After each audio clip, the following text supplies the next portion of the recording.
నమస్తే. నా ప్రభాత కమలంకు స్వాగతం. ప్రభాత కమలంలో ఈరోజు మనం వినబోతున్న కథ బాలా పూజ. ఈ కథా రచయిత్రి పిడతల రాజలక్ష్మి శర్మ గారు. వీరు కర్నూలులో నివాసం ఉంటారు. వీరు హౌస్ వైఫ్. వీరి శ్రీవారు గవర్నమెంట్ డిగ్రీ కాలేజ్లో మ్యాథ్స్ లెక్చరర్గా చేసి రిటైర్డ్ అయ్యారు. ఇక వీరి పరిచయం వీరి మాటల్లోనే. పిల్లల చదువులు పెళ్లిళ్ళు అయ్యాక ఖాళీ సమయం దొరికింది. 4 ఏళ్ల క్రిందట ఫేస్బుక్లోని మన కథలు మన భావాలు గ్రూప్లో జాయిన్ అయ్యాను. అప్పుడు నేను కూడా కథ వ్రాస్తే ఎలా ఉంటుంది అనుకుని ప్రయత్నించాను. కథ వ్రాసి గ్రూప్లో పెట్టగానే చాలా మంచి స్పందన వచ్చింది. అప్పటి నుండి కథలు వ్రాస్తూ ఉన్నాను. విశాలాక్షి మాసపత్రికలో కూడా నా కథ వచ్చేయింది. ఈ బాలా పూజ అనే కథను మీరందరూ విని మీ అభిప్రాయాలను తెలియజేస్తే చాలా సంతోషిస్తాను. ఇదండి పిడతల రాజలక్ష్మి శర్మ గారి పరిచయం. ఇక మనం కథలోకి వెళ్దామా? కథ పేరు బాలా పూజ.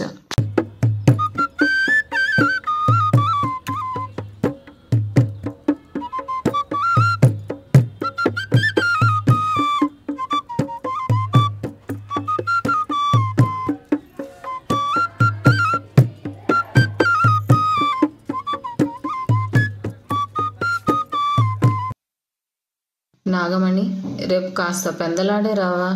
పూజ చేసుకుని గుడికి వెళ్ళాలి అంది శిరీష పని మనిషి నాగమణితో. అలాగే అమ్మా, రేపటి నుండి పిల్లలకు సెలవులు కూడా. వాళ్ళని తయారు చేసే పని లేదు. వాళ్ళని వాళ్ళ అయ్యి చూసుకుంటాడు. నేను త్వరగా పని చేసుకుని పోతే తర్వాత ఆయన పెయింటింగ్ పనికి పోతాడు అన్నది. ఏమిటి సిరి, నాగమణిని త్వరగా రమ్మంటున్నావు? ఏ గుడికి వెళ్ళాలి అన్నాడు. అప్పుడే బ్రష్ మీద పేస్ట్ వేసుకుంటూ నవీన్. అమ్మవారి గుడికి. రేపు దసరా నవరాత్రులు ప్రారంభం. మొన్నటి నుండి అందుకే మా కాలేజీ సెలవులు ఇచ్చారు. మీకేమో బ్యాంక్ సెలవులు ఉండవు. 2 రోజులు ఇచ్చేదే గొప్ప. అయినా సరే, రేపు ఉదయం వీలు చూసుకొని మేనేజర్ గారు నాతో పాపతో గుడికి రావాలి.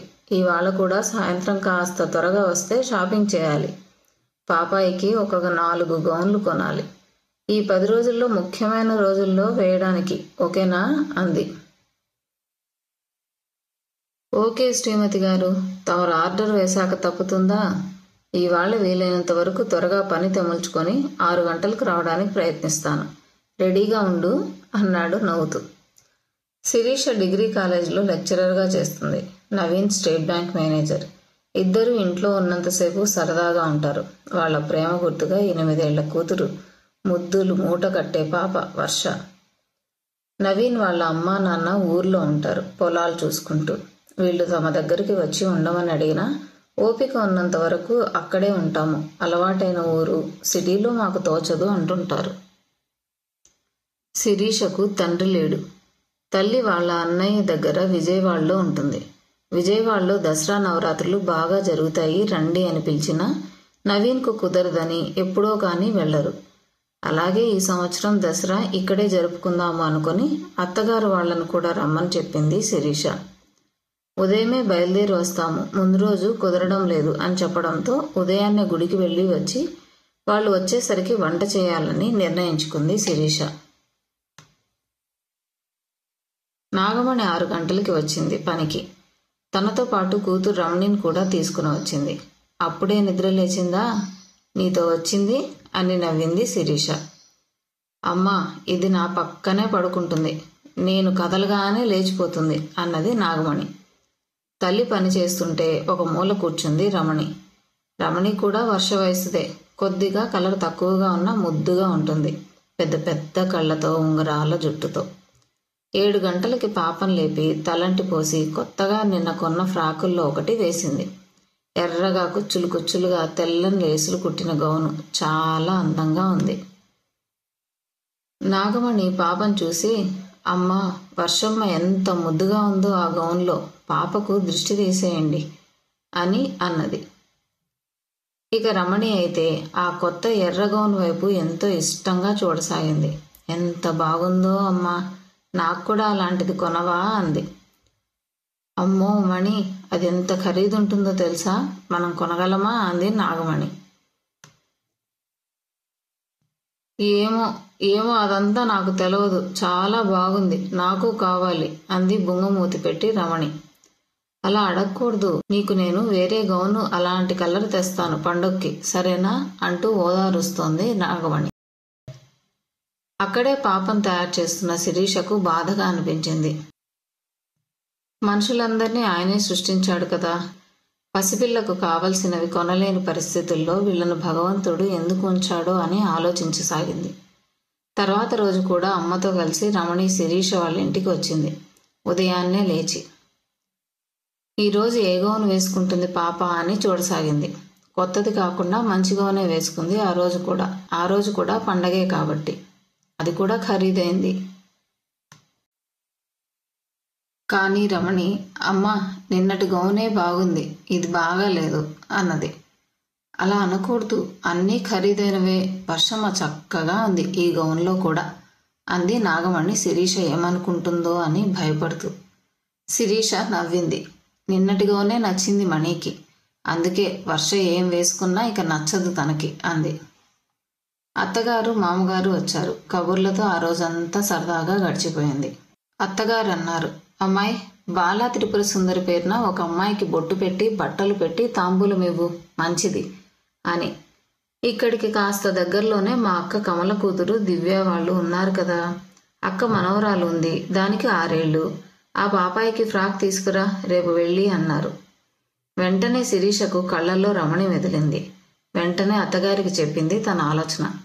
అత్తగారు సుభద్రమ్మ కాస్త ఆలోచించి, తప్పులేదు అలాగే చెయ్యి, పిల్లలంతా దేవతా స్వరూపాలే అన్నారు. తర్వాత రోజు షాప్కు వెళ్ళి వర్షకు కొన్న ఎర్ర ఫ్రాక్ లాంటిది 2000 పెట్టి తెచ్చారు. నవీన్ కూడా చాలా సంతోషపడ్డాడు. మంచి పని చేసావు, ఆ పాప కోరిక తీరి సంతోషపడితే అమ్మవారు అనుగ్రహించినట్టే అన్నాడు. తర్వాత రోజు నాగమణికి చెప్పింది. ఉదయాన్నే పాపకి తలంటి పోసి తీసుకురా అన్నది. ఎందుకమ్మా అన్నది. చెబుతాను, ముందు నువ్వు తీసుకురా అంది నవ్వుతూ. అలాగే అమ్మా అన్నది నాగమణి. ఎందుకో ఏమైనా గుడికి తీసుకెళ్తుందేమో వాళ్లతో అనుకుంది. తెల్లారగట్లే అత్తా కోడలు పూజ చేసుకున్నారు. రమణి రాగానే పీట వేసి కూర్చుని పెట్టి పసుపు రాసి బొట్టు పెట్టి తాంబూలం పెట్టి ఎర్ర ఫ్రాక్ ఇచ్చింది శిరీష. అక్షింతలు వేశారు. ఒక్క క్షణం ఆశ్చర్యపోయింది నాగమణి. అమ్మా ఇలా పాప కోరిక తీర్చారా అంది కళ్ళలో నీళ్లు తిరుగుతుండగా. అయ్యో పర్వాలేదు, ఇప్పుడు మణి బాలా త్రిపుర సుందరితో సమానం, ఆ గదిలోకి వెళ్ళి ఆ గౌను వేసుకుని తీసుకొనిరా అంది పక్క గది వైపు చూపించి. రమణి అయితే కళ్ళు పెద్దవి చేసుకొని ఆనందంగా చూస్తూ నాకేనా ఇది అని మురిసిపోసాగింది. రమణి గౌను వేసుకొని రాగానే వర్షకు కూడా అదే గౌను వేసి ఇద్దరికీ ఫోటో తీశాడు నవీన్. కులమతాలు అంతరాలు పాటించిన వాళ్ల పెద్ద మనసుకు మనసులోనే నమస్కరించుకుంది నాగమణి. పండుగకు మీ బాబుకు కూడా బట్టలు కొను అని 1000 రూపాయలు ఇచ్చి అత్తగారు చేసుకుని వచ్చిన అరిసెలు కూడా ఇచ్చింది శిరీష.